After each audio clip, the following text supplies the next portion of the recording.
Yeah, 3 trees cut down. Then I had a side job I had to do after work. And that was the tree that fell on the shed, and I had to get that. Oh, sounds like a fruitful day. Yeah, yeah, it was. Yes, it was. Okay. Yeah, that was one of my summers. Our most fruit, like bountiful summer. Me and my son, we run a little handyman business. Mhm. When I discovered cutting trees, Yeah. oh Lord, You cut trees? I cut trees. I cut trees. I'm not gonna like scrap up and eat a whole potent thing there. Yeah, I You do do that. that. Yeah. See, I would love to. All right. City. Yeah, yeah, they teach us all about it. Nah, that's yours. No. Can you feel it? Can you feel it? Can you feel it? Sean, bro, Sean.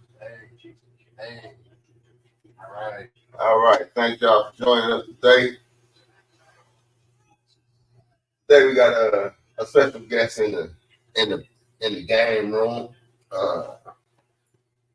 on this beautiful Tuesday. I enjoyed my day. I'm tired. I'm hurting. I'm sore. Yeah. That's a good thing. That's a good thing. You were in a harness. No, I went in the harness today. No. You were on a boom. Yeah, I wasn't. You were on a boom today. Out in the cold. Yeah. It wasn't that bad today.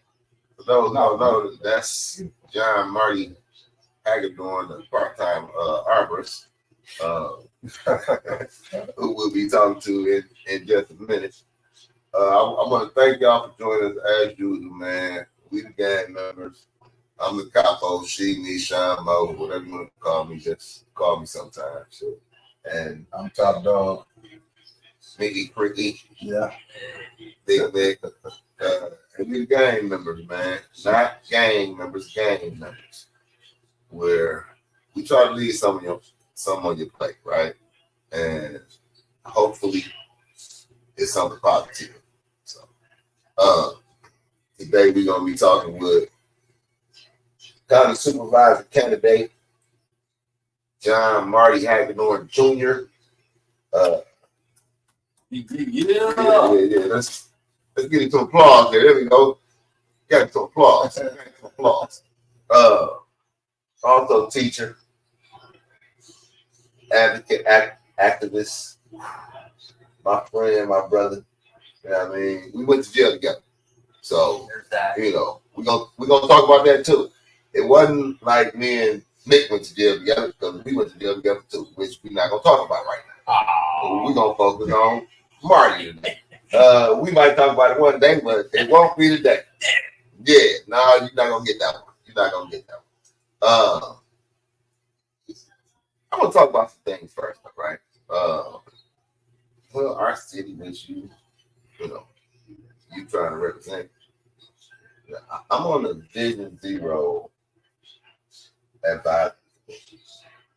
For those who don't know, those bump outs, these bike lanes, all the changes to the infrastructure, they have a part. They play a part in that, right? And it's based off what they heard from the people that did comment. So there's another meeting coming up. I'm going to post it on the page where the community is asked to come out. It's going to be on Mitchell Street at the library, I believe. And give your suggestions, give your ideas about how to stop some of this reckless driving, right? How to stop some of these car thefts, right? The only way you're gonna be satisfied is if you come out and say something. So I advise you to come out and say something. Can they submit anything electronically or like? They'll be able to Zoom, Okay. which is the great thing about post-COVID. True. Everybody's doing it, right? I hate Zoom. Because I forget most of the time. But yeah, I just like face-to-face conversation. Like we're gonna be ready to have it, right? One more topic though. What do you think about the other day? I thought it was wonderful. Yeah. You gotta speak up, man. Why you always trying to sound sexy and stuff, bro? I mean, you got a mic right there, you got a mic over here. You want to talk all low? What you say? What you say? You don't do the hours like that. You don't do that. They know each other well. Yeah, but he don't know. He couldn't walk a day in my shoes. What? And do what I do. Nah, he couldn't. What? Nah, he couldn't. I've done worse. You quit. I've done worse. I think he cuts a lot of trees. Yeah, he'd quit. I ain't got no trees, right? But I made grease before. Do you know how they make grease? Animals. Skin, animal What? skin. Everything. You just squash it. No, it's not like Squash it's not like you gotta put it in this big old cooker. The cooker it's started in your house. And I had to I had to operate that. I could have blew up a whole city if I would operate that correctly. So you cutting down the wood, bro. Okay, I can do that. Didn't George Washington do that shit too though? Do that stuff too though? He did it like this. I'm just saying, and my goddaddy. Man, I fell through a whole shed before I called you. You fell through a shed? Yeah. Oh, after work, yeah. Because I had a job and it was taking a tree off the shed. So I did it, but there was a couple little branches up there stuck in some more little kind of trees. So I went up there to get them. And sure enough, man. But the shed was already demolished. I really hadn't been up there. But I fell through some of the already holes in the shed. So yeah. Did you feel like you was in a movie? You know, like you fell down a hole and I hit the ground. I ain't hit the ground. How far was it? I hit a zero turn in the shed. A zero turn lawnmower. It was just a shed, she shed, long shed. So it was about what, 5 feet? 6 Yeah, feet? 5, 6 feet. Oh man, I thought you really fell. You know what I mean? I remember I was about 7. I jumped off the garage, tried to swing like I was Tarzan, and the branch broke. I think that was about 7, 8 feet. Yeah. I got up running and couldn't breathe. Yeah. You ever try to run when you can't breathe, Marty? That's a heavy feeling, man. Yeah. So for those on YouTube, we appreciate you. Did you share it to your Facebook? You know you can do that now, right? Yeah, no, I'm just saying you can do that. No, that's technology too. Oh yeah. Well, and if you want, so I got water, wine coolers, Corona, whatever you want to drink. Appreciate it. Which one? Right now I'm good. Okay. I'm good. I just But I want to know. Okay. Son, you want anything? I mean, bro, we already 8 minutes into the show. Yeah, but do you want something to drink? This is talking set. No, this was still, bro. I mean, normally I get asked before the show, but you tired and you fail, so I understand. We're gonna give it back. Yeah, I would like a Corona, please. Yeah, I would really see, man. You all right, big man. You all right, bro. You really is the top dog tonight. That's what's up. That's what's up. Somebody, man, what's been going on, man? Before we really get into the depths of this interview, because I want you to really share with people why they should vote for you, right? People don't know you like I know you. You know what I mean? And if it was me, yeah, hey, everybody vote for Marty. But we don't do that, right? We want you to make your own choices. And so as Mickey come back down, which he should have done, look, Mickey kind of slow too, man. Man fell through his head and landed on a lawnmower. But he big Mick. You just heard him say he top dog, right? I'm top dog. If you top dog, bro, you eat that. You're gonna give me that Corona in this Eat that. You bounce up, you know what I mean, and you carry that. Share the show. Comment on the show. Ask Marty some questions, man. You got this phone right here. Use this phone. Tell your friends. It ain't no debate because there ain't no other candidate.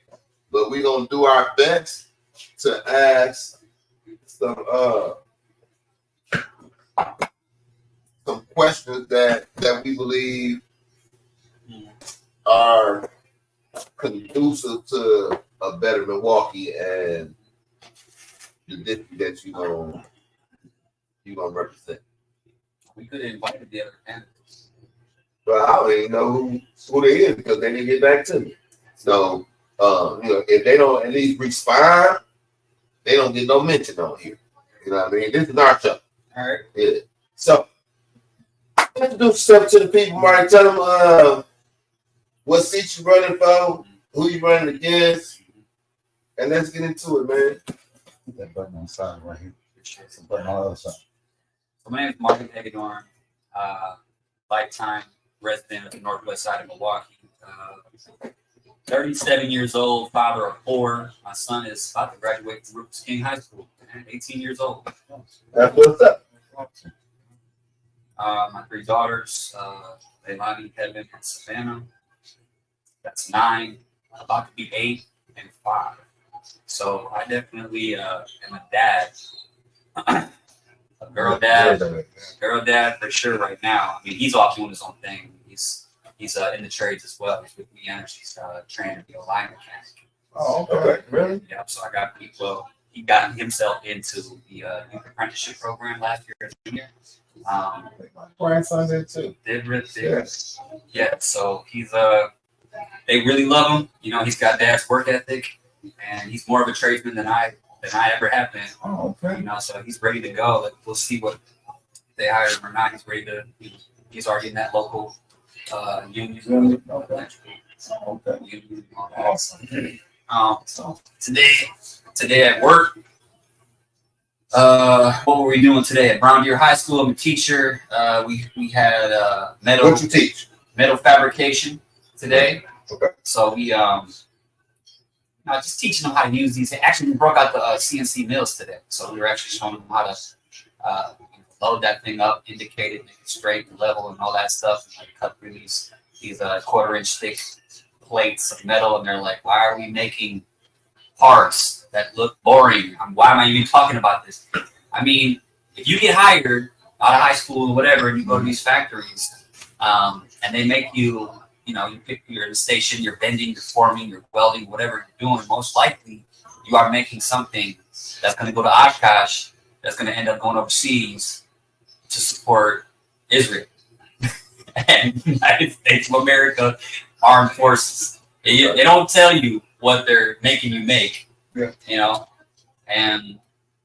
don't want any cameras out, any phones out, and like that's everywhere. That's right in your front. That's on 76 in Calumet. That's right there on County Line Road, the business park over there. That's all over, right under our noses. There's war efforts. We're literally in World War III right now, like full blown. So I mean, my job as a shop teacher, is to also educate these kids and raise their awareness and open their eyelids, man, because none of these other teachers are talking about anything that matters. They're definitely teaching these, to their curriculum. They're fitting within their standard. Well, ain't that what we want? We gonna get into that. Man, I tell you what.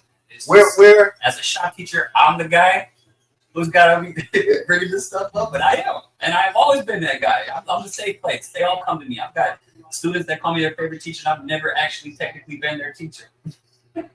Well, it's wonderful. That's how it's always been. What district are you running in? I'm running for District 18, And where is that? Milwaukee County Supervisor, District 18. There's so many districts, right? This is the northwest side of Milwaukee, so this would be Aldermanic District 9 primarily. Who is that? That's Westmore. Marissa Taylor. Oh, Marissa Taylor. Yeah, Marissa Taylor. My son was gonna run against her. Why didn't? I was going through my legal Yeah. stuff, and it wasn't gonna work, man. We'll see I what think he we would get have done won. right now. I mean, I think he would have won. But anyway, this ain't about him. This is about Marty. no, she's building her base right now, man. She's gonna do something with Northbridge Mall because that's not a county supervisory issue.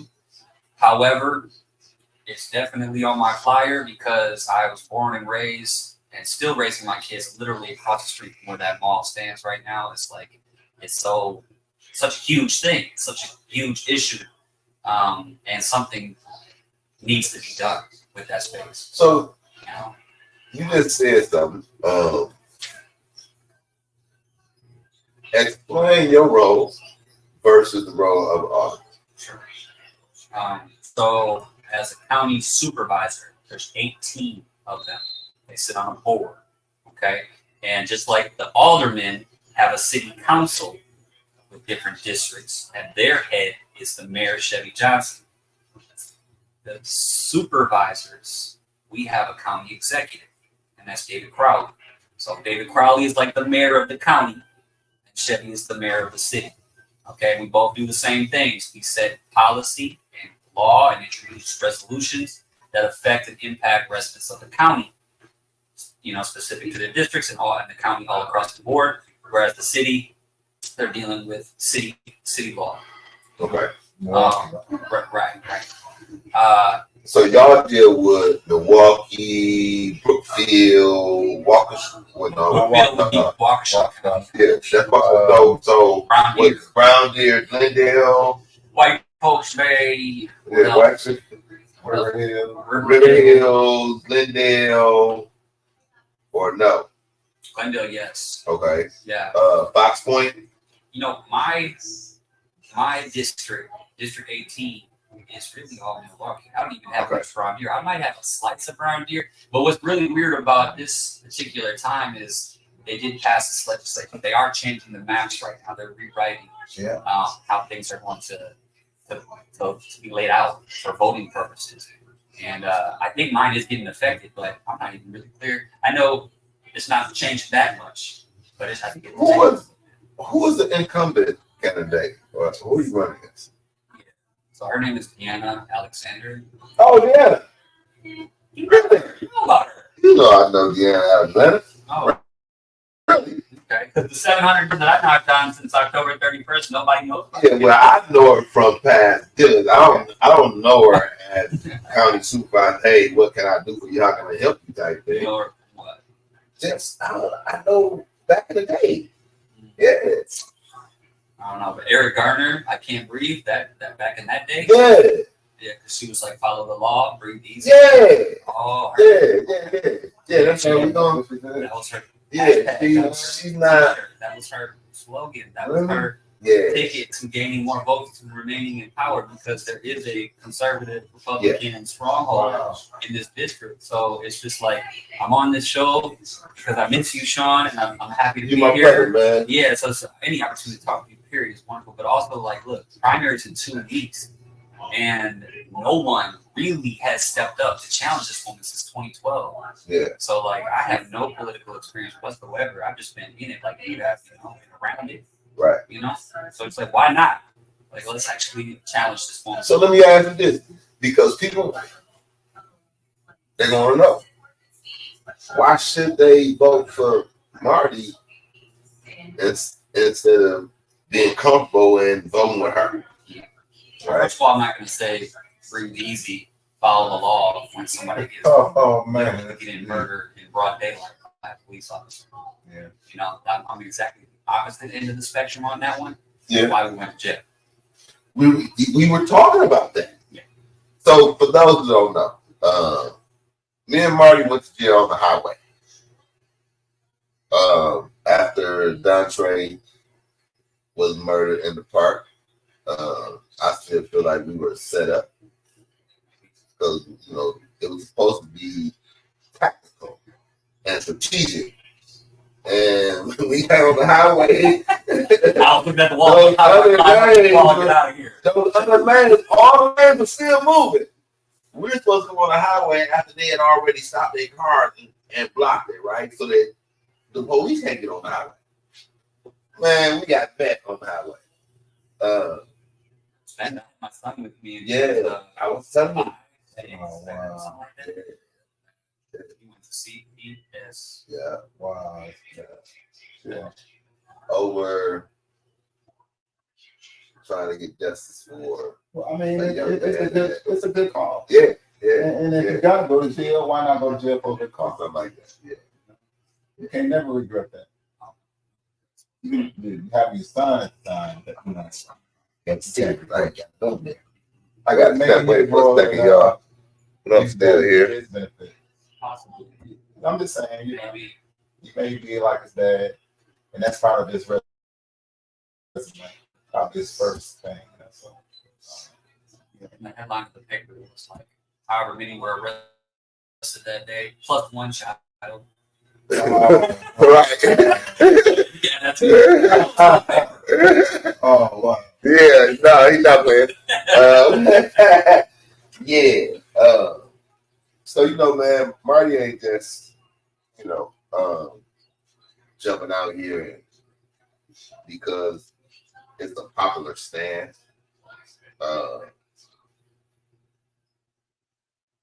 He's been on the line when others have, right?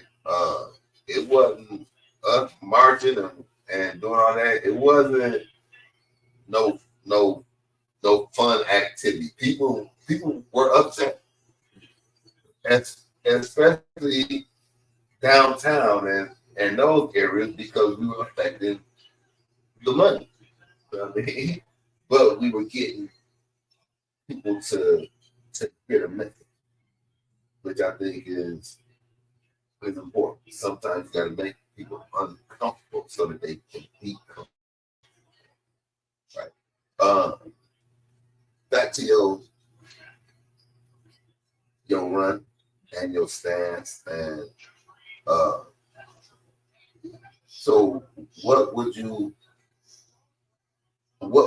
bring that she hadn't, or that she promised and hasn't? Like I said, 700 plus people knocking on doors. Not one heard about 3 or 4 people actually may have know who she is, whatever. Yeah. So I mean, that's a problem right there. Yeah. You know, you can't, in my mind, hold a position like that with that much power and potential impact, but not know what's going on in the community, Yeah. not know what's going on in the streets, and frankly speaking, like probably not even in the streets, in the community. So how many people? I mean, I want 2 points first. Yes. Yeah. One, how long is the term? 2 years. 2 years. But I can say that. Oh, go ahead. What's your next? No, go ahead. It's unrelated. Well, because that one right there is another contradiction for her. Because on her website, you know, she says clearly, like I believe the term limits people shouldn't be in power in these type of positions for very long. She says she's going to hang it up after 8 years or whatever. She's been in there since 2012. Yeah. Her story is she stepped away for a little bit. Nobody else stepped up. People called her in, and they wrote her in, and she won the election 2 years ago or whatever. Oh. So that, and now she's planning on whatever, maybe running for another 8 years. I have no idea, but I agree with you, and I mean I agree with her original point. Yeah. We really shouldn't be in there for 12 years, 20 Yeah. years, 40 years. Always good for fresh blood. Always. And my second question was this about those maps. So they're not going to be redone before the election, right? Or do you know? I wish I had a better, I wish I had a solid answer on that one. I've been hearing it on the news, and right now it's out of the courts, and I think they're in the process of redoing, but I don't think it'll be ready. By April. No. Okay. It's February 20th is very soon. We're talking 2 weeks exactly from today. But April 2nd, yeah, I mean, maybe. It could be. Maybe. But nothing ever moves expeditiously in the government, right? Yeah, that's true. But if It will when I get up there. if those maps change, that might help you, right? Potentially. No, they will. I mean, they should. Okay. Yeah, they should. Okay. Yeah. Why do you say that? Because, like you said, it's heavily Republican right now, and they said that's unfair. Not just that district, probably, but the maps in general. That's why they re-roll them. And so, yeah, I think once they resume and make them fair, yeah, I think the whole Democratic and or independent parties will do well against the Republicans. Yeah. Well, this is a nonpartisan race, so technically she doesn't have to, or I don't have to, none of us have to declare who we are, how we run, or whatever. But, you know, we all kind of find out real quickly who our ties are to. That's right. Yeah. You know, it is what it is. Like when I first got into the race, I was looking for, you know, I pretty much accepted the first organization's help, like Wisconsin Progress. Like, okay, they wanted to train me, and they gave me this big booklet and brought me in on a Zoom, brought me to a training.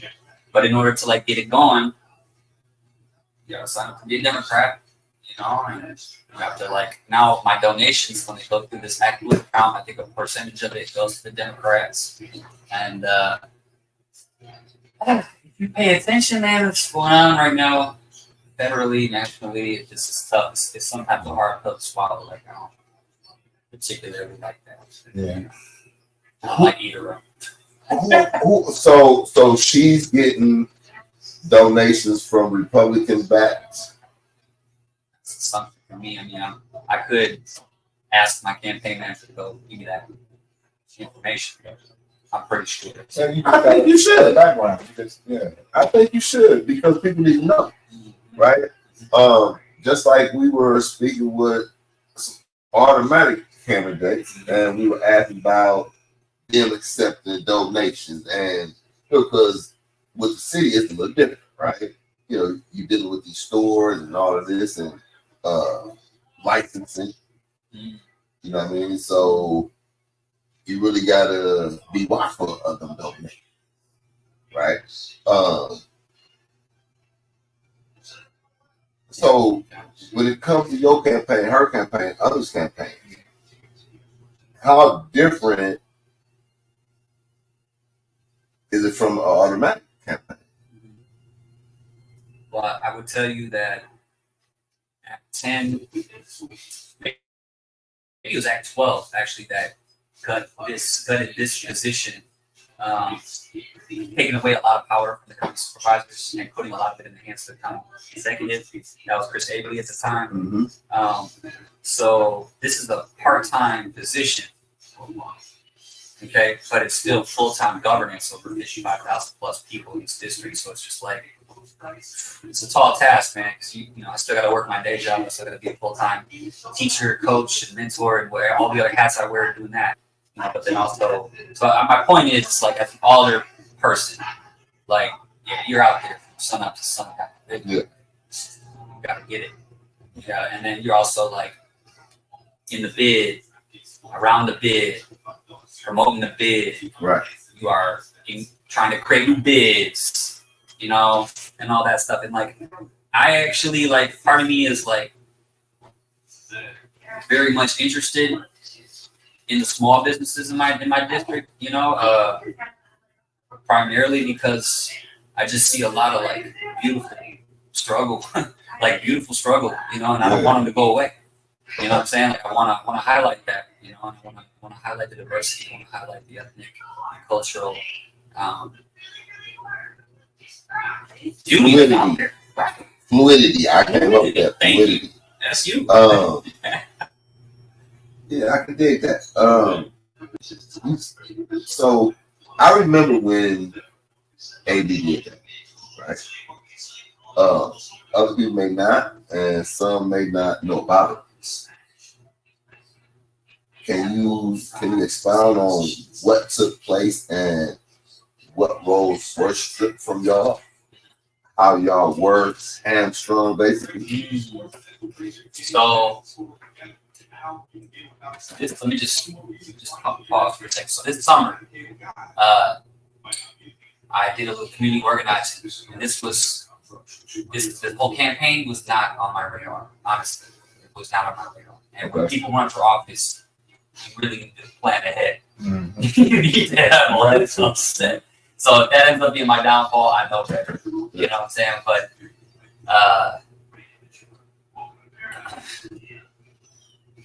when I jumped into this and I had to do the research,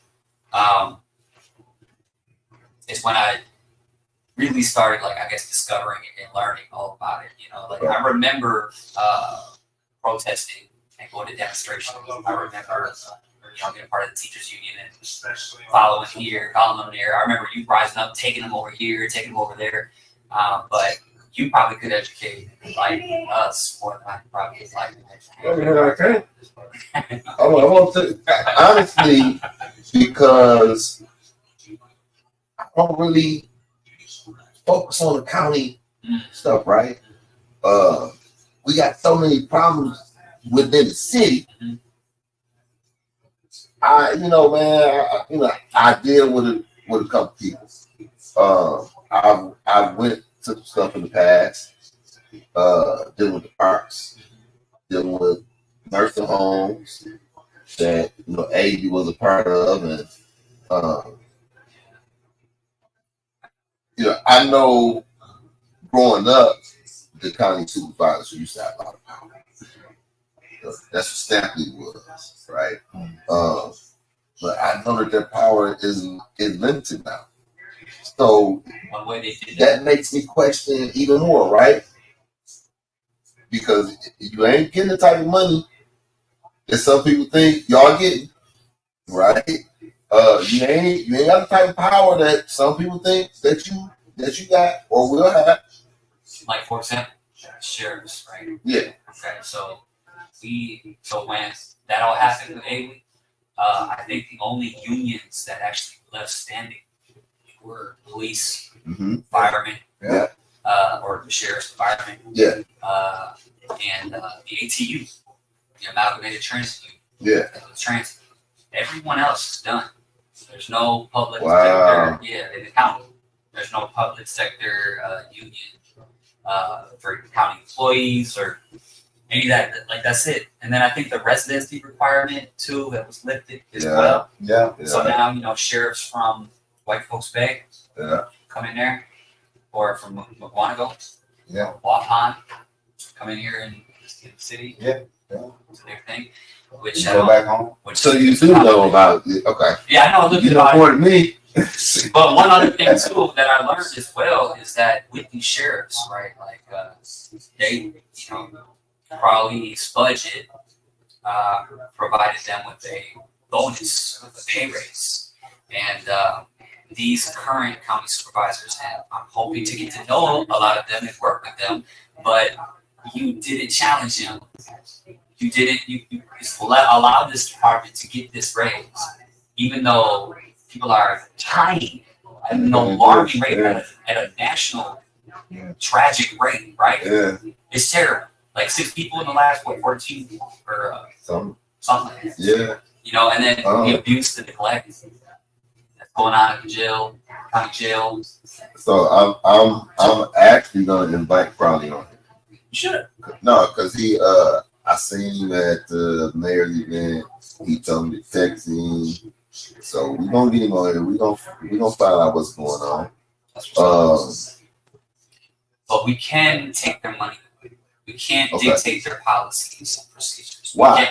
That's part of this gut, this ably cut. So you can't. So the county supervisors cannot say, all right, your policies, for your cameras have to be this way, or the way you operate in the county jail. You can't do this. You have to allow the people who are incarcerated to do this. But all you can do is take their money. You can lower their budget and raise their budget. That's all we can do. But you lower the budget, then they have even more of an excuse not to do the job, right? Which is gonna fall on y'all. Well, they lowered our budget. Well, we know that there's an issue in the county jail. People are losing their lives, like you said, an alarming rate. They did install an audit for the current practice in the county jail. A third-party audit, one that's not that's independent of the county and of the department. I got some names of some nurses that need to be fired. So I was in the county jail. Yeah.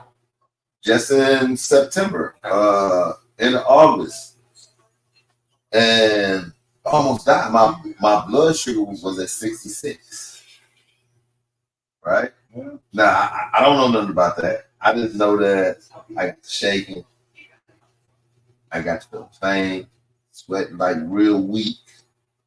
And if it wasn't for Mama Jenkins making some calls, Lena Taylor, Saquana, right? People I had other people call. Yeah. I might have died. And these nurses, and them captains, because the one cat and this one nurse, she said, "Let me check something." And she checked my blood sugar. And she's like, "Oh, this was wrong with you." The other two nurses wouldn't even check my blood sugar. They wouldn't do nothing. They took some little vitals and, "Oh, you okay?" I'm like, I know my body. Yeah. I mean, but I know my body and I'm persistent and I know my rights, right? I know the law. And yeah, I'm not just gonna let you throw me away. Whereas other people, it's a lot of anger in there. It's a lot of it's a lot of pain. You know what I mean? And a lot of pride and ego and and bitch, now you got confrontation and conflict. They're gonna lock you up, you're gonna die. Yeah. You know what I mean? Yeah. Why you down? So, you speaking on that jail thing really hits home with me. I could have been number 7, right? Or number 5 on the way to 7. So, and if I'm not mistaken, the incumbent has voted with law enforcement and their policies every time. And still is, I ain't got a problem against police and law enforcement when they do their job. Because if you do your job, I really ain't got to worry about you. Because I ain't going to do nothing for you to do your job on me. You know what I mean? One of the problems that I've noticed too, just from talking to people in certain areas of the district, is you got like jurisdictional, like kind of like we were talking about with the county versus the city, the alder person versus the county supervisor, like the sheriffs versus the police. The sheriffs are in the park or around the park. And your gunshots in the city across the street, not they ain't got to do nothing. They don't have to do anything. Yeah, they not gonna do nothing. What you wearing a badge for though? Like, what is this? Like, are we all living in this city still? Like, are we all still like? Why is there an invisible line right here and I can't go respond? That's Why is that, Mark? What is that about? I understand that it's the county and the city, but the city isn't in the county. But then you have to say this. You have to say the states, so they go bigger. Anything small, it's got to go from small to national. Then you have to say, well, it's only Illinois. Why can't Illinois, that's right next door, why can't they do that? Or then you say, well, it's Illinois. We ain't talking about states. We talking about city and county. But it's the same thing. No, it's not. It's jurisdiction, right? Yeah, but so it's the same city, thing. county, state, though, state jurisdiction governs the county and the city. County jurisdiction governs the city, obviously, right? If they can pick and choose, well, we ain't gonna step foot on the city part, right? The city police, they can go anywhere now. What's the budget? What's the sheriff's budget anyway? Million. Excuse me? $50 million. $50 million. Yeah. That's just for Milwaukee County? I think so. We can stretch some of that. Yeah, we can stretch some of that. That's like money. I think so. A lot of services. That's not money, though, man. Services, especially these That has been a real older adults. Yeah. Older adults. I mean, it should be accounting for everything. Because 50 million, and I'm sure they should have someone to keep account of what's allocated. That's just the sheriff, though, bro. Well, I don't know what they do. They do house correction. They do highways, right? Driving stuff, protecting them. Yeah. They do parks, State and county roads. state and county roads. But you got state patrol that take over where they don't. So they got the jail, the house correction.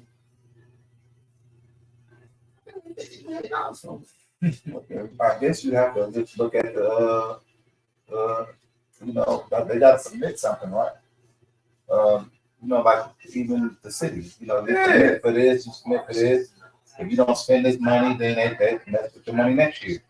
So there's all kind of things going on, Sean, but you got to educate yourself. Because who can speak on it if you don't know? You got to know. Well, that's why we need Marty so that he can share it. Well, I need to know all the secrets, Marty. The people need to know the secrets. Hey, Shireen said, hey, Shireen is our friend and sister. I don't know where she at right now. You know where she at? no. Oh, okay. You want to share you at Shireen? You know, We're not stalking. you know, access to the secrets, or access to just plain and simple, like what should we do? Like that is like a frustrating thing for me, because and that's another reason why I threw my hat in here. Like I'm attempting to like change the landscape a little bit, because I haven't been able to access my county supervisor, and I live in that district. I haven't been able to access my alderwoman. You know, Well, you got to audit. Oh yeah, audit. Yeah. Yeah, lately, Larissa Taylor and we've been running into each other a lot and showing up for each other and whatever. But in my district, northwest side of Milwaukee, there's a bad track record of all their people leading up to her. Yeah. Okay, so a lot of people are very skeptical on what move she's making and what ideas she has and what she's doing and how she's doing it, because we've been at the will of, you know, kind of lame duck politicians in that district. Is she supporting you? Yes, she is actually. Yeah, she Really? is. Yeah, but it's a lot is that you know, hinging on the outcome, obviously, of February 20th. Like I could just be knocked off on February 20th, and then I'll be cutting trees. That's Because of silence.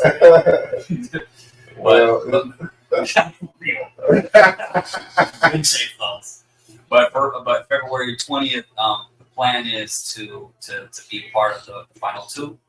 What's the turnout for that district? I mean, for this particular year, because it's the presidents are going to be on the ballot in April. They're not going to be on there in February. Right. Because in April, there's a lot more attention to it. Plus, there's 3 candidates running, so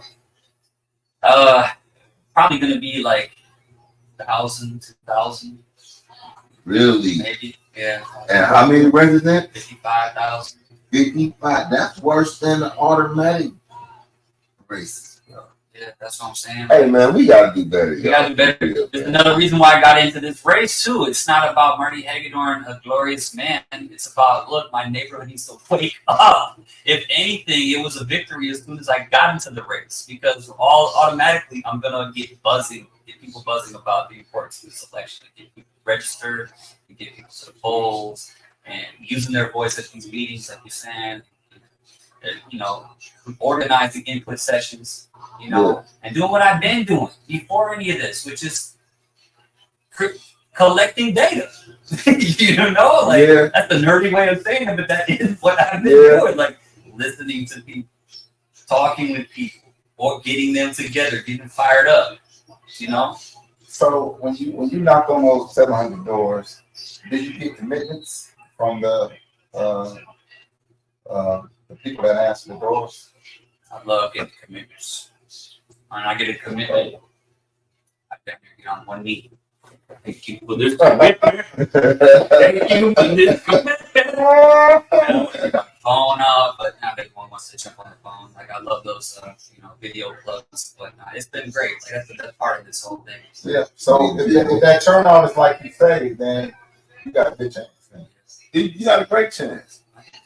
You know, I was telling candidates, you know, if it was me, if I was a campaign manager, my slogan would be all it takes is 2 votes for change. Right? Because you got the President 20th. All it takes is 2 votes to change your life. That's it. I'm telling you, man, somebody needs to pick me up for this presidential race. Well, I'm gonna go beyond local and state. Give me permission to take that one. You got that one. You got that one. You got that one. You got that one. But I'm gonna take it back when I get my pardon and admit he about to pull this out, man. Look. He always doing something, man. It's always something with this dude. Can you tell me? He about to take us completely out.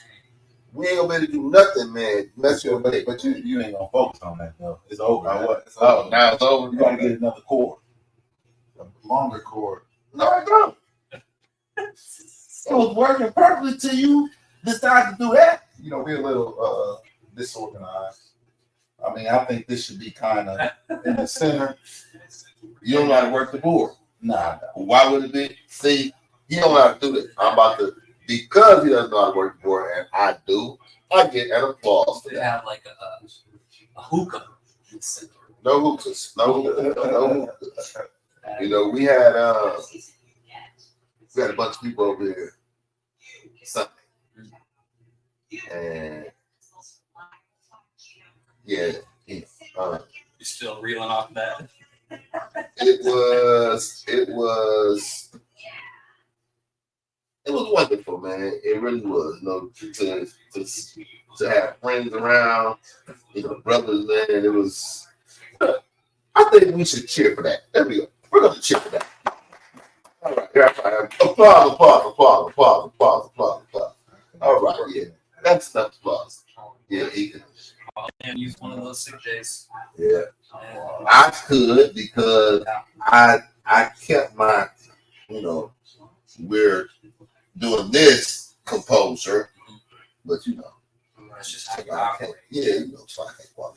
My sick days are maxed out. I have all these little kids, so when one gets sick, the other gets I sick. know, and that's another issue. I think so. In jobs, because a lot of my coworkers got small children, and when they kids get sick and both parents work, somebody got to say them. And they sick, they hurt. They sick days, they all gone. Yeah. They in the negative. It's crazy. We truly loved our people from a governmental system level, right?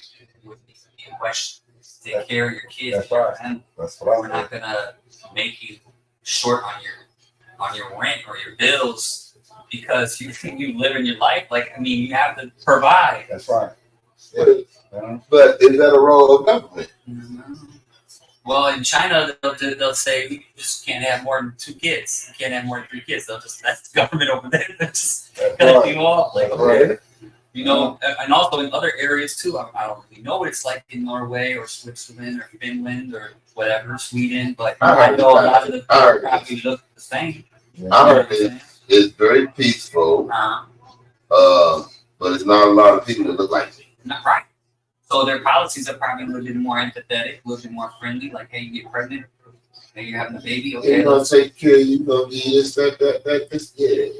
Here it's just like there's so much microaggression, passive aggression, and it shows itself in these policies, these laws, man, and it impacts us all. It makes us all just check out. Like, why are we even listening to Hagedorn right now? That's one of my next question. These laws, right? No, we went to jail because we felt that the laws were unjust, and that there was no justice within the law, right? As county supervisor, so y'all went to county, right? District attorney county, right? And you know, if you don't want to answer, you ain't got to answer. But there's another major election coming up where Kent Laverne is looking to fill John Chittum's spot. County supervisor, because aldermen can't do nothing about it. They can't say nothing. What role or do y'all have a role or place where y'all can hold the district attorney accountable and monitor his actions? I think, you know, is it something that you would be willing to yeah, well, yeah. I still gotta ask you though, because they don't know you like I know you, right? No, I think right now with the limited powers that we have, like we have to find workarounds. We have to find loopholes right now until I guess the collective voting power at the board level is strong enough to restore something like Act 12 or something like Act 10 or whatever. Can y'all challenge Crowley on what AB did so that y'all can get some power back? You know, is that something y'all can do, or is that something that AB killed y'all ability to do that? Yeah, I mean, just for the record, like anything that I don't answer, it's because I just don't know. Well, Any question you ask me that I can't. I'm gonna ask you some stuff other people might not ask you though. Right. Yeah, well, that's a good question, and I think part of the answer to that question is yes, we should challenge Crowley. Like I love Dave, you know, but the job of a county supervisor is to challenge his budget, is to make him think outside the box and rethink on how he thinks the money is best fit to be allocated. It's kind of like teachers in the school, and if you're fortunate, you have a good principal, a good leader. Yeah. And you want to get behind your principal and support that person. But you also have to look out for your students, and their principal's not in the classroom with the students. You know the students' families. The teachers go through their own struggles. Like you have to challenge the principal and make sure like you remind them like why you're here in the first place with the kids, right? Okay. And for David Crowley, like I love the principal, right? And we know him though. But he was an Urban Underground member with me, man. Like alumni, both me and David. Oh really? I didn't know you came to Urban Underground. I traveled with him, protested together, 16, 17 years old, 18 years old. Yeah. Yeah, I knew him as I don't want to say all his nicknames, but yeah, no, I didn't go back. No, man, I need one of the nicknames because I'm about to text you. I want to take it, but hey, boo boo, what's happening? You know yeah.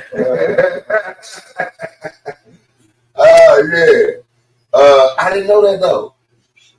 So you're an alumni of Urban Underground. So like youth work is just near and dear to me, and I think primarily, as a high schooler expecting a child and then being forced to like grow up quickly, but not actually growing up quickly. I was a baby raising a baby, and like Urban Underground and like the people that I was there, my cohort and the alumni there at that time, like they were there for me.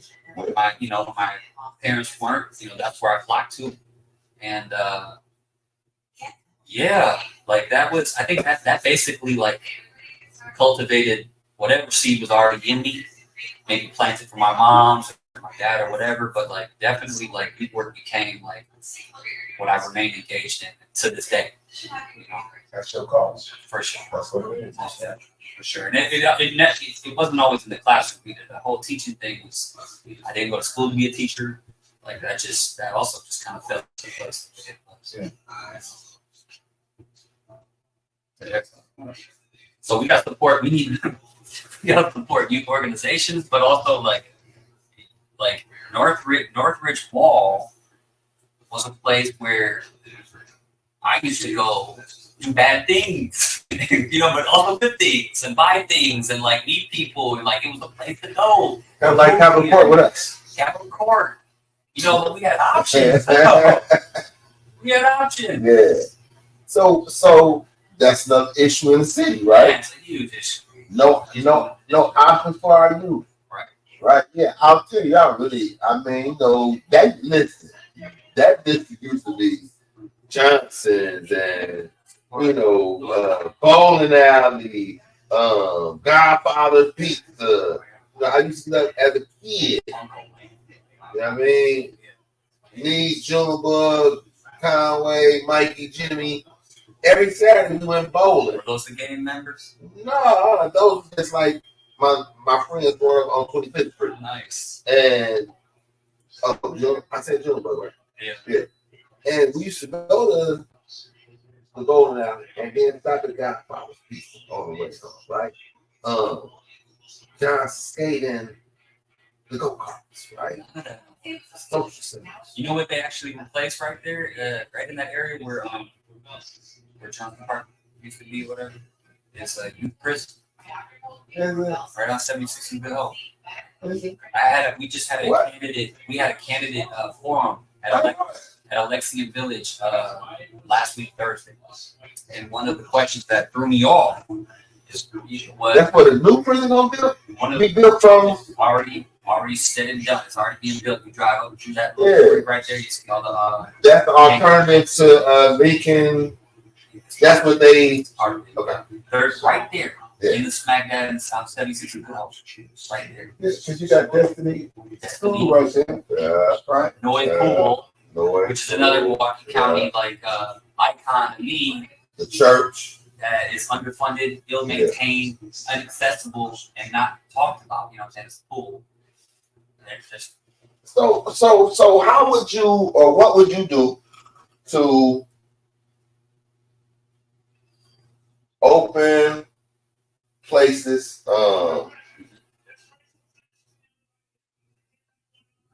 that our youth can go to not only be mentored but enjoy themselves, right? How do you see anything happening in that area? Have you spoken to people about what they want in that area, and what will your role be in that area to make that happen? so definitely Handle that, man. one thing that hasn't happened that I have seen happen is true collaboration and partnership between this county and the city. And whatever was happening in previous Alder people, you know, Shantia Lewis, she did some things, some good things, man. I remember peddling votes for her for sure, like trying to get her to take the seat from the bump before her. Yeah. You know, but she fumbled out of bounds and it looked ugly. You know what I'm saying? And Yeah. they released her. Yeah. Yeah. She I got remember. cut, Yeah. I remember. you know, unfortunately. But when we're talking about his question, there needs to be true collaboration between these county supervisors, these state reps, and these aldermen. And we got Lakeisha Myers, Lisa Taylor, Marty Hagedorn. Real, like there and David Crowley. Like there needs to be some true collaboration, including and incorporating, you know, corporations and businesses. Yeah. Like they have a responsibility, you know, and I think including them and bringing them to this on the next piece. Yeah. Build a stronger city and county. That's for sure. That's for sure. One thing I found out too when I was there's these bus shelters, right? Like, turns out like half the bus shelters are owned and operated by Clear Channel. Oh, The other half are owned and operated through transit budget, so the Yeah. transportation through the county. So you can guess which ones look raggedy Oh, yeah. and which ones have no light, have no heat, have no like comfortable seats. Yeah. I think in the northwest side of Milwaukee, there's nothing like that. You got some really fancy bus shelters out there, but in my side, it's terrible. I know they bust them a lot. They break the windows a lot. You know, a lot of the high speed chases tear them up. But yeah, I never pay attention. That only when I see glass on the ground. It's hard not to pay attention to somebody trying to wheel to the bus stop through a sidewalk that doesn't have anything plowed or shoveled on it because there's a jurisdictional issue that this is a county highway. Is 76 in Congress in the district? Huh? Is 76 in Congress your district? Unfortunately, not as far south, man. I wish. The reason I'm asking it is, you know, the lady who closed it at the bus stop, which is county, right? Mhm. But it's not in your district, so That's a. I'm not even gonna. Did you hear about that little demonstration we did after those deaths, those hypothermia deaths? No. We went to the corner on Sherman and Mill Road because that's a couple of blocks away from where a 40-year-old man kind of wandered off on this. He died on the railroad track. On the railroad track. Right there. And we went, you know, there's a little news out there on the corner by the gas station, and we had a bunch of people speaking or whatever, but it was just like, look, the temperatures get this low. Why can't you make the buses free? Or why can't you at least activate one of the buses to be a warming bus? Yeah. A warming bus. Like we do. I like that It's, idea, man. it's a great idea. Thanks, James Macon. But it's a great idea. Like the bus, they have warming bus in Chicago for the undocumented and immigrants or whatever. That's where his ideas are. We're down here for immigrants. We're here for the homeless. Well, we do it here for New Year's Eve, for Brewers victories playoffs. We do it here for how many drunk summer fests? How many drunk events do you think of where we make the bus convenient free? Yeah. Loaded on. But when it comes to 2 degrees, 5 degrees, -2 degrees, everything is shut down. No one's on the streets. Like, put them on the bus, warm them up. So I'm glad you said that because I was having a conversation with somebody in the mayor's office, and the mayor's office was receiving a lot of calls about warming places, right? And initially, I thought it was a city thing too, but it's a county responsibility For overnights. for Or overnight right? bus. It's a county thing. Right. For 7 to 7, just want to be open from 7 a.m. to 7 p.m. Get people up for the day, feed them, give them resources, and then pray to God that they go somewhere warm after 7 p.m. That's the city thing. That's the city thing. That's the city thing. That's the difference. It's both RFP processes that, according to Pastor Locke over at Evolve Church, is a 3-year process. Excuse me? RFP process to open up a warming center is like a 2 to 3 year Is that process. county or city? I think he was talking about the 7 to 7 city process. City process. Because I was on these churches that's like what? Like we need There's to. a lot of people asking about. Like how come we watch the news? You call 211 and the only resources they have are State Street, Highland, Philly, nothing north of that, Yeah, and then south you got south side. yeah. Repair Street. But I'm on the north side, and I ain't got a car, and I don't have a car, or I wouldn't be homeless. But I'd be in my car. You know. I can't get to the south side. The beautiful thing about this city is there's people like you, me, there's people like us that actually like have our own side hustles that will bring people to warming shelters or our own company, our own organization, whatever. The street angels, like street beat, there's outreach people that do things under the radar. But it's a beautiful thing. It's also a problem because it's like there's just not enough. We're gonna have a system connecting us to all these resources, and we really need all these people to be. You need to have 1 million numbers to call. Like you need to know what your resources are. So is 211 county? Um, That's county or city? 211 is a joke. We should record that. I would just 211 is a joke, man. Can we get the beat? That was where I was going. Flavor Flav. What is 211? It's shit. You supposed to, my bad, pops. You supposed to call them for services, but every time you call them, they just direct you somewhere else where there's no services. Oh, okay. There's you brought it up, so we're gonna tackle it. Before we do though, it's a young lady, man, that I promised that I would mention her place of business. Her, if you haven't had it, you need to go get some, right? She be cooking, bro. I mean, she be throwing She in it my down. I don't think so. But you can still go and eat with her. Miss T. I think it's Miss T's sweet, right? But it's more than just sweets, bro. When I got out of jail after house record, Natalie took me over it. She was in the Sherman Phoenix. Oh, that's where it's at.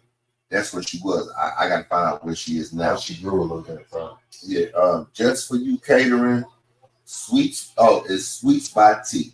Sweet Spot Tea. No, Sweets by T. Oh, Sweets Yeah. by Tea. Yeah, and listen, look at that. Look at that food right there. I'm sorry, y'all can. I don't want y'all to hear this, but y'all can probably hear it. But that's all I can say. But bro, and it's like she give you thick serving. Yeah. Listen, man. That's a lot of food. That ain't A lot the of sweets. No, that ain't the sweets. That was the food, That's bro. food. Yeah, Yeah, I know. More than sweets. Yeah.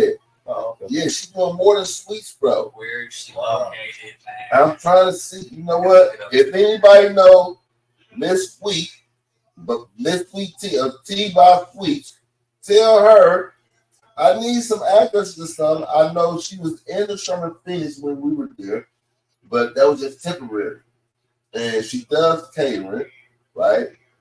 But this lady, she has a phone number that you can call her, Mark. Yeah. 414-870-3528. Maybe maybe we can get some free placement. If Marty get her from it. You should call her live on the show, and then I think I'm about to call her right now. you should actually. I'm about to call her right now. It's on 107 or something. I'm about to call her right now. Give me that number. Not all my ideas are good, but go ahead. Give me that number I just gave you so I can call her. Hold on, I'm about to call her right now. What is 414-870? What was it? 3528. 3528. Let's get her on this phone.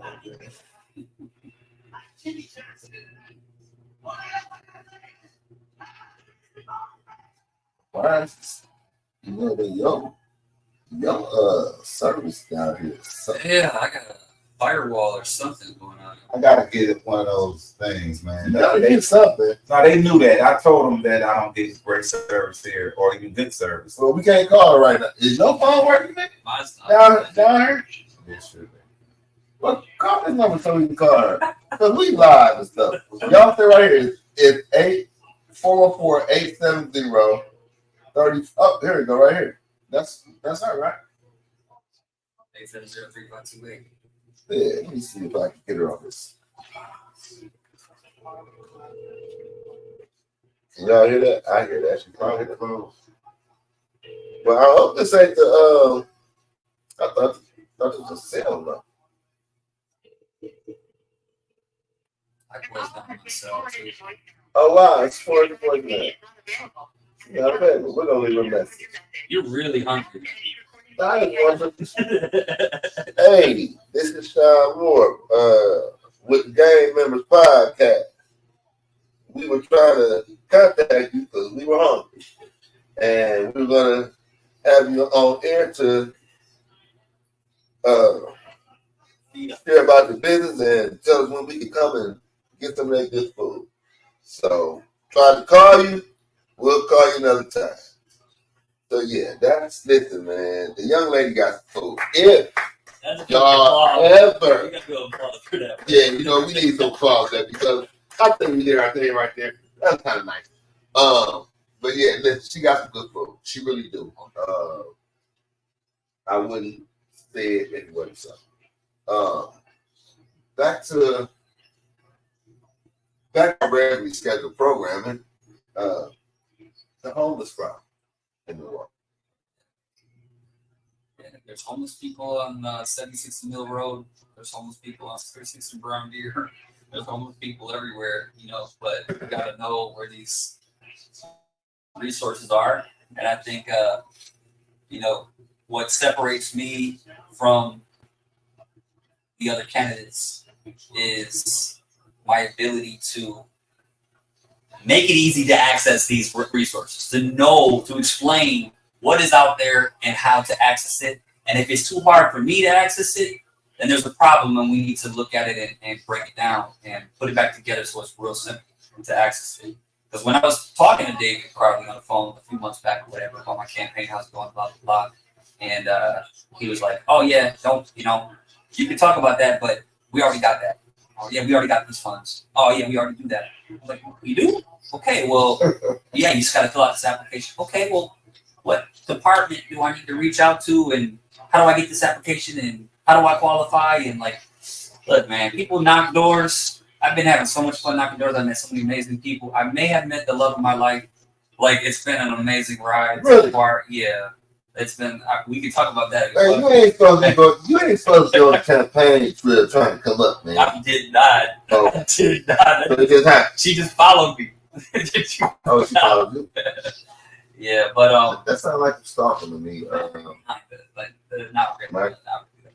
No, But the point is like instead of canvassing at the doors for votes and then disappearing, like it needs to be a part of a regular job for these elected officials, like regularly, like that needs to be a weekly duty. how can you do that when you don't have the time? Are you saying that you gonna volunteer some of your time too? I'm always volunteering my time. Yeah. Yeah. No, I mean personally, like county government, county supervisors, that should be a full-time job. I'm not trying to leave the classroom, and that's another reason why I joined this race, because I'm not done teaching. And I like what I'm building around here. I like the partnerships that I'm creating in that tech ed program, and and I believe in that in the trades thing. Like everything I do on the side, I bring into the classroom. Like right now in construction 1, we are literally mounting junction single gang boxes on walls, 2x4 walls that we built, and we're wiring switches to outlets to lights, and that's because I'm doing that in this moment that I'm in her basement. I'm doing it in her basement, so I'm running in the classroom. But still, I'm also like doing it in her basement with one of my former North Division students. Like shout out Waterbug, like he's in the basement with me, making money, learning from me, and that's how we gotta live, man. We gotta teach what we know and continue to learn. That's right. I agree. So you're not gonna be no conventional politician. I'm not going to be a conventional politician, so but definitely not going to be a conventional politician. I think we need the older people, and I don't know about state reps, because when you get to state Congress, senator, like people are really literally after your head. But like the older people and the county supervisors really should be, they have office in their district, and I think the people should probably decide where the hell that is going to be. Yeah, somebody mentioned that before. That was Ken Hughes. Well, for Alderman, he said he wanted to have places in his district so that people don't have to try to find him. And if I'm busy because I'm knocking doors, or if I'm in a committee meeting, or if I'm with my kids somewhere, like I'm gonna have staff there. Yeah. So we're gonna be accessible. So you're gonna have a team. It ain't just gonna be you running this seat. You gonna have a team of people with you, making sure. Okay. It has to. Well, yeah, you got it. But that's also going to be that's going to be a policy. I don't care. It might get shot down. I've already brought it up to some current supervisors, and they've already said, "Oh no." If you got a problem with it, then maybe you maybe the problem. I'll say it for you, Marty. You ain't gotta say it. But I'll say it for you. So when I put the announcement up that he's coming on the show, one of the past, right? And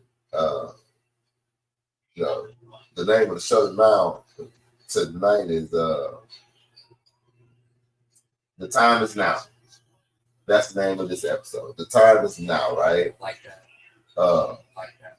And one of her questions was, why now? That was a question for you. Why now? Why is the time now? Why is the time now?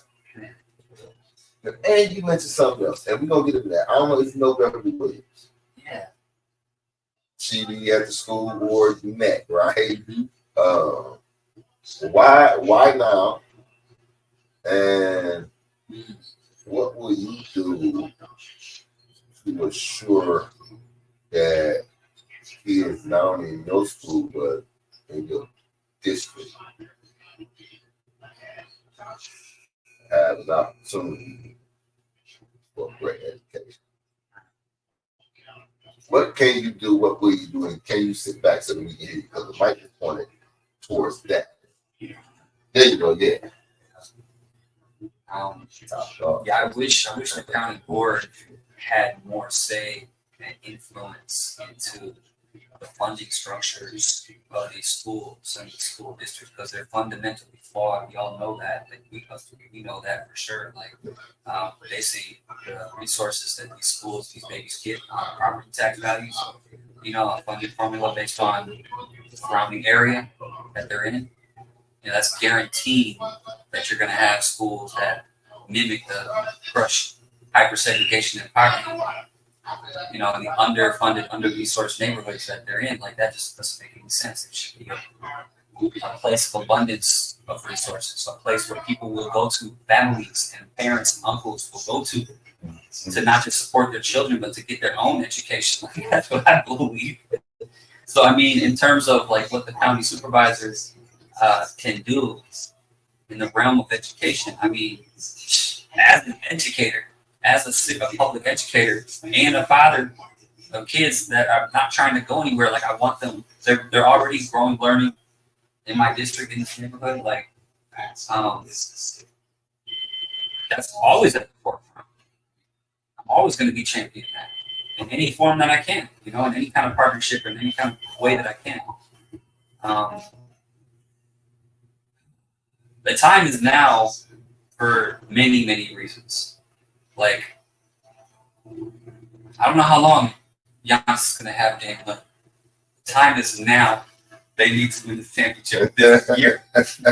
And in terms of like Trump coming into office again, like, the time is now. Like, you really need leadership on all levels, local, national, like local, on all levels of government right now. Because if it does hit the fan and things get crazy, like these movies out here are predicting and prophesizing, like, are you gonna have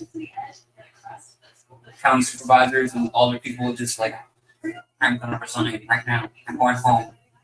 Or are you gonna have people like standing on what they ran on and protecting their people? So like, the time is now, and it's more serious than ever, you know, because it's unpredictable right now. Everything's unpredictable.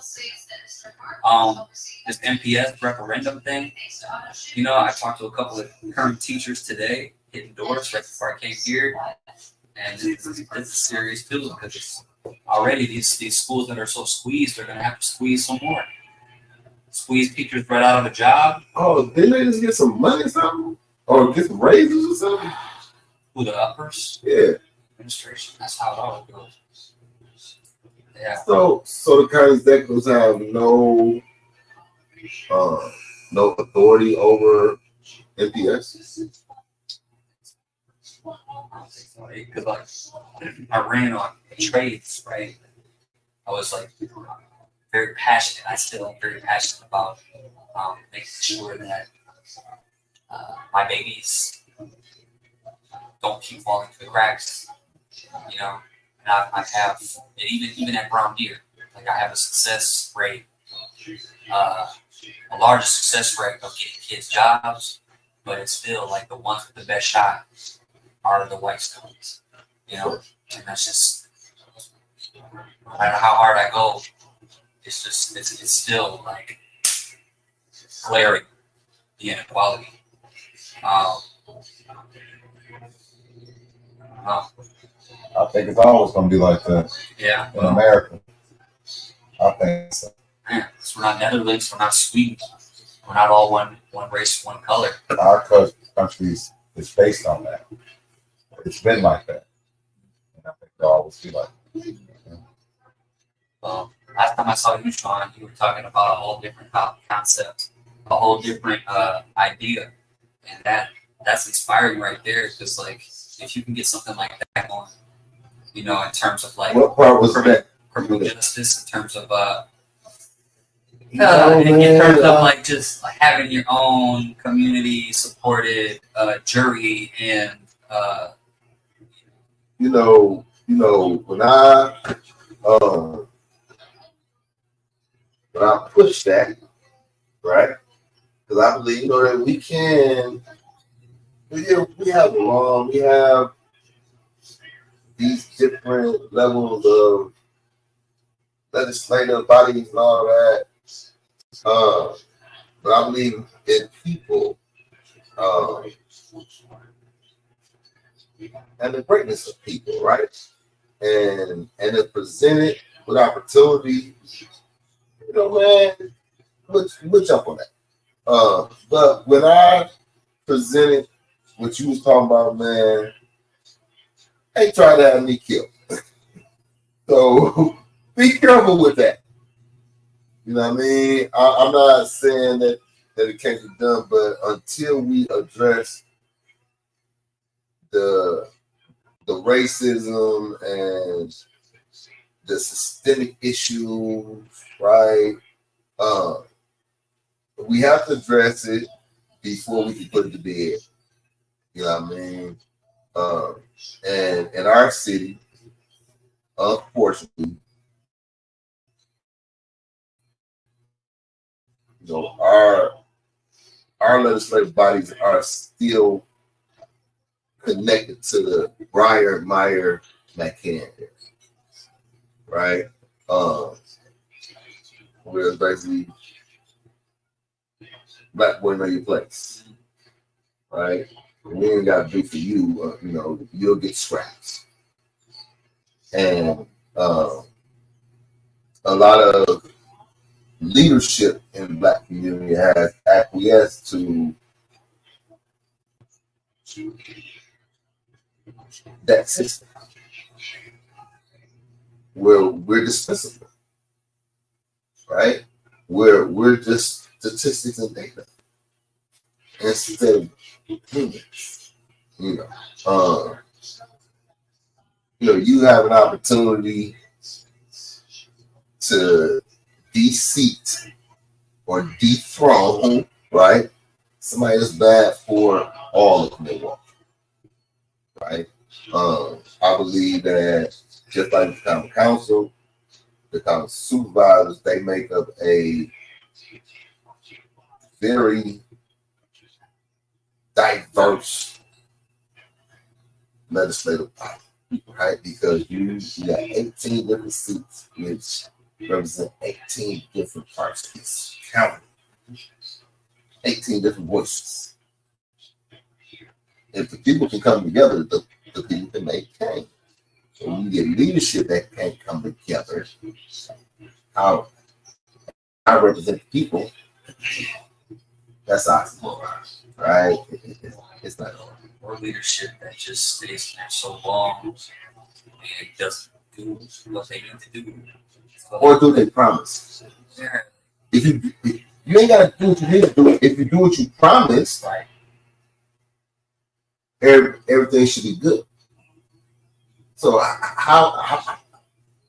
what is your platform? What are you running on? Yeah, right? First thing I'm gonna do is extend the 88 bus route against the Meadows, Okay. or the Woodlands. I'm not sure exactly what they're calling it. It's the Meadows. The Meadows. It's always the Meadows. Right. So like when they cut it years back in Scott Walker time, like they left a lot of people behind, and like just going out there and talking to people, just like of course ridership is down and low.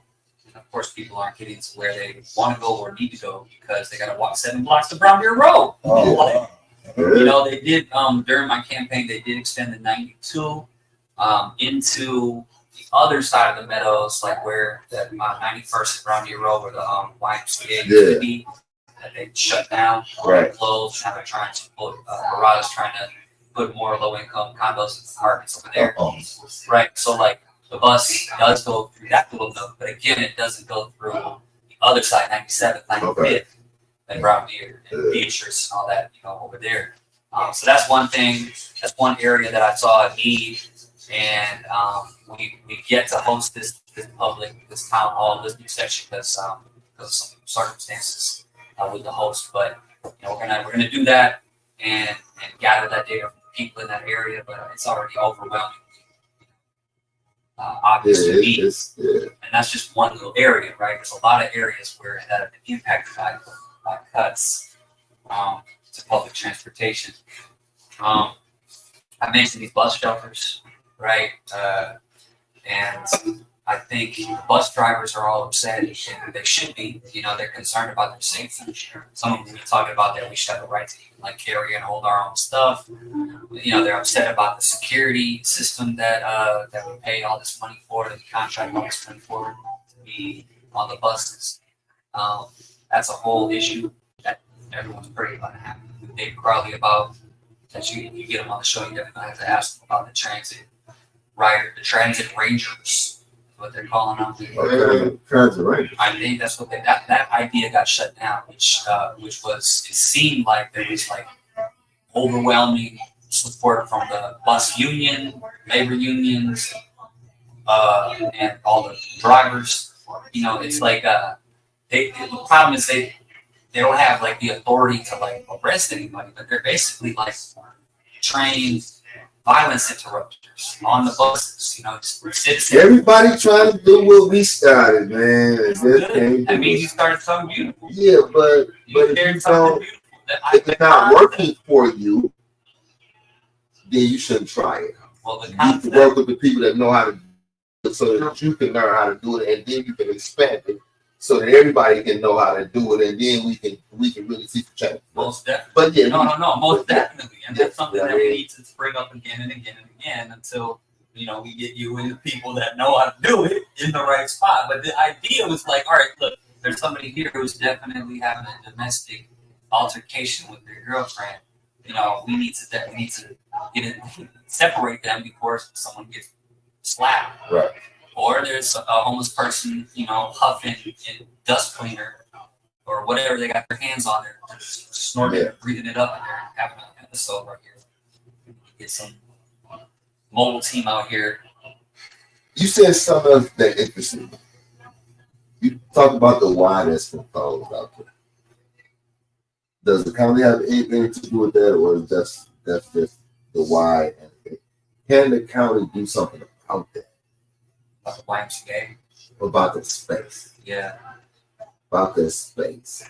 So that space means opportunity to reach people that need to be reached. Well, the budget that Crowley and his team created this past year, for 24, they rant and rave about it because for the first time in our recent memory, you have a surplus. So you have actually having a red anymore. And I guess for years and years past, it's always red. Always trying to cut important services. But for this time now, he's got something that we haven't seen one in a long time. However, people are already putting a good cloud over that because they're projecting 2025's budget, which is going to be in the red. Okay. And we're going to be in debt again. And we're going to have to make tough cuts here and there, right? So when it comes to important county-funded facilities, what you're talking about, facility, that's like probably a pipe dream if it's strictly county funded. Okay, if it's strictly county funded. If it's the county can throw. Let's take 10 million off that sheriff's budget. I was just about to say. Let's just give 10 million off that, and then we'll go in with a Bucks owner and Pastor Locke, and we'll throw our money in there and see what we can create with the county and then these individual or private fish. Yeah. That's probably the way to go with something like this. So I'm thinking, okay, you said that you don't have enough correctional officers, the sheriff's department, right? So why do you need more money? If you have people who have left and you have vacancies, you don't need more money to hire nobody because you got the money left over from those that quit. I'm not understanding this. Why law enforcement continues to get more and more funding, yet they always come out, they need more officers because officers retire or quit, right? Maybe y'all should look at the pensions.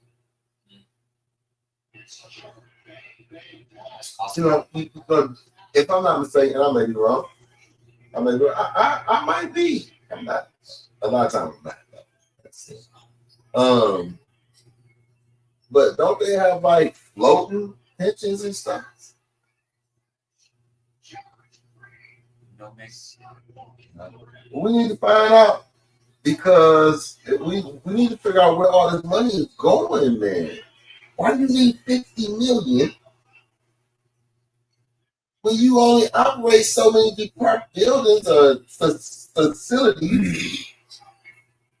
Not to mention Not to mention, you got little to no say on what they do with their What footage. they do. What they do with their like. There's They're their own fatality. entity. And they operate with full autonomy of the law, bro. It's like we can do what we want to do. Well, I ain't gonna get off on them because that's like 3 days worth of content. But then you can demand an audit, Sean. Every department can be audited. Yeah. So that's all you got to say. If you got a question about the finances of a particular department, then you say, listen, we want an audit of the sheriff department, and it's $50 million. And go from there. That's how you do that. Well, the problem with that is they audit themselves. That's the problem with them. Just like with this footage on this camera, it's like, all right, we'll give the camera, we'll let the family of the victim see the camera, or we'll give it to the public, after we've done our investigation and tamper with it after we've done whatever we want to do. Okay, so like it's the same with audit. So one of the things that I'm walking into in this board is a third-party citizen involved, citizen-led audit. That's going to trace every dollar and find detail, itemized detail on what's being spent. Every public sector department needs to be audited from the outside. People, you can't police yourselves, you can't audit yourselves. It's got to be somebody from outside. I don't even understand if they don't do it that way, but I know that. Well, let's say they do an audit, right, and they find out that this money is being extravagantly spent or carelessly spent, or it causes a lot of frustration and anger for the public. All right, then what next? Because unless you get bold decision making and leadership from the county executive, like what can the powerless county supervisors do? We can get, because what I'm planning on doing is getting as many District 18 residents and people involved, engaged, and raised, but in channeling that in a civic way, right? And try to get folks to really be a part of this process and help change and mold this process. But that's 1 out of 18, okay? And when it comes to this support of what we're talking about, there's literally like maybe 2 or 3 county supervisors out of 18 that actually are capable of talking. That's gonna ride with you. Now, I don't know about it after this election. Yeah. I don't know after this election. So I got one last question, I think. I might have a curveball. But when my son was out there, we walking through that.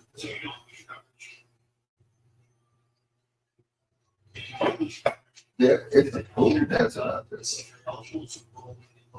It's a major food desert. You got Walmart down the way, but if you ain't got no transportation, right? And I don't think Walmart food is high quality, right? It's what we've gotten used to over there. Yeah. I'm there to say about you're right like that. But what role does the county play in bringing in new businesses to the area?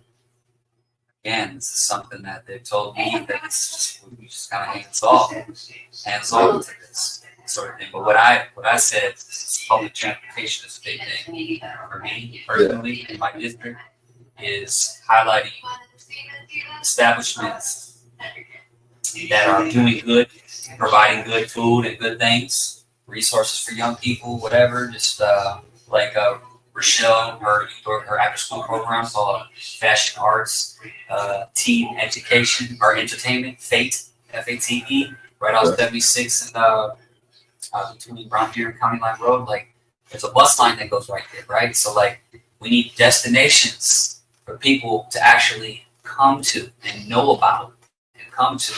So there's a way that the county can play to market and advertise these destinations, like like we were talking about, nostalgic destinations that used to be the place to go near Northbridge, Mill Road Theater, all this area here. So we can bring some of that back. I mean, there is a lot of like burgeoning new business out there to highlight But I'm afraid of Walmart. I'm afraid they're going to do what the Walmart did in 2 different locations before right there and just close down. Or just leave. Close down and leave. Yeah. You know, that's what this whole area is by me, is just closed down retail. So if, It's right down the corner. honestly, if they put a supermarket where Northridge Mall is right now, I don't know. But are they planning on rebuilding something out there? They're going to raise the current building. And what they're going to do with it. They're definitely going to build something out there. And what we gotta understand is when they build something, it's gonna raise them property taxes. It's gonna raise them taxes now. So people need to be aware of that. So if you're gonna get something, make sure that it's gonna bring in revenue, right? And it's conducive to growth in that area. Or how about this? If you care about your property taxes and you're a homeowner in that area, then right now, the time is now to actually use your voice and influence on what you think should be there. You know, what you think is going to stimulate growth, what's going to benefit you and your family. And how do they do that?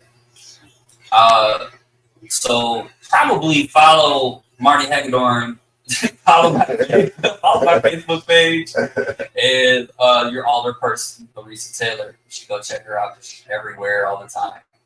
And that's obviously the number one thing she ran on, the number one thing she's doing right now. But yeah, no, there needs to be more access to our leadership, our elected leadership, and access to resources. No doubt, hands down. So 2 weeks, man. Today is 6. Got 14 days. And I can't lose my job. That's 2 votes. 2 votes. Oh, you need 2 for change, right? No matter. I want to thank you for coming on, Marty, man. But I want to come back. Maybe the 22nd. That'd be great. You know, I expect you to be on the ballot, and we can get even more in depth. Maybe we can get your opponent. Come on with you, right? Well, if it's Deanna, she's definitely going to watch this episode before she comes on. Well, she'll be okay. She'll be okay. Suppose you be, you'll be all right. I mean, you know, if I'm not mistaken, well, my son is in your area, and a couple of his friends, and they vote. Their parents vote. So, Deanna, you might want to. Is he the one you brought on my radio show way back in the day? Remember you brought your son on Youth Rising Up Radio? Which one was it? I got a few of them, son. He was like probably like 17, 18 years ago. So that had to be my time then, yeah, because he was the only one that was 17, 18 then. Yeah, but he'll do that radio show, that podcast. Will you? Yeah, every Wednesday night from 8:30 to 9:30 on 104.1 FM. 104? 104.1 FM radio. Yeah. River West Radio. Yeah. At night? At night. And it's a little tough because it's Youth Rising Up Radio on school nights. Sometimes, you know, kids that don't want to make that trip all the way out to the low ends. But it is a whole incredible vibe. Every week it's incredible. We're going to have to check it out, man. Yeah. We're going to have to share it. We might just pop up one time. Pop up on you, man. Absolutely. So listen, y'all. You know, he an open book, man. I've been knowing him a while. He's not no seasoned politician. We ain't gonna act like he is. But that's a good thing because it means that he has to listen to you. He's not going in there with an agenda. It ain't no bunch of money. It ain't a full-time position. So you gotta ask yourself, why would he want this position?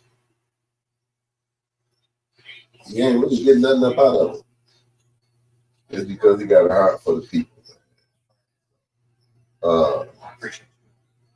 You know, share the show, man. You know, contact him. He'll talk to you.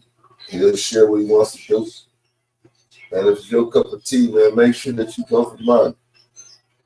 It only takes 2 votes to change your life. You Change what goes on in your life. Top Jeezy. Top the I law. just want to tell you good luck. I can't wait to come back. Yeah, after that primary. Yeah. And as you want to say, man, you know, because you are a man of Lord. You like Russell Simmons or something. No, it's not Oh, that. that comedy. See, I'm new to politics. This whole thing, I'm new to it, so I don't, know too much. I don't know what people trying to know, so I'm learning. So I listen, and it's interesting. I know that, but yeah, Yeah, humble dude, ain't man. Yeah, it's a good ride to be on right now. You guys are taking each other for a ride. It's nice. yeah. Yeah, I like this. It's a good movie here. He's reasonable. I'm not. That's good. That's the thing. He's Good reasonable. balance. Good balance. Good He's balance. reasonable. What you want to say to the people, man, before we get up out of here, Marty? Don't lose hope. Don't lose hope. And I'm saying, guys, obviously, just get out and vote for Hagedorn. Get out and vote for Hagedorn on February 20th. Register. Get somebody else to register. Get out and vote. Literature? Any literature? I got some literature I can leave with you. Yeah, I can take it to my job. Thank y'all for joining us tonight. Teresa, Shireen, y'all commented. Share the show. Follow us on YouTube. So, being a couple, I guess I got the last word. Yeah. And the word today, man. Before you can love anybody else, you gotta love yourself. And a lot of what's going on in our city, man, is because we don't know how to love ourselves. Loving ourselves sometimes may be uncomfortable. It's kind of unnatural right now in the world that we live in. Maybe we need to just get back to what we know, right? And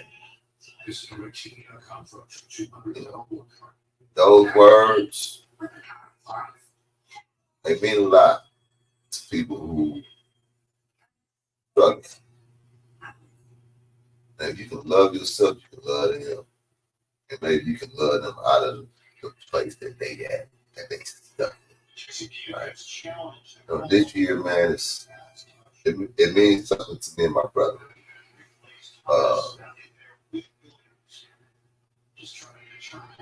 This year is about growth. And sometimes you gotta step away so you can step in. Right? But that involves love. Love yourself so you can love somebody else, man. And take care of yourself. Let's see you next time. Thursday night, we'll be joined by Ken Hughes on his run for alderman. I expect to see y'all, man. We don't want no bad phone calls, just the ones that end with "I love you." And with that, as always, one love, family, forever, for life, peace. Peace. We out here. Marty. Honestly, Marty. the whole loving yourself thing Marty. is so critical. Yeah, it is. It is so critical. Yeah.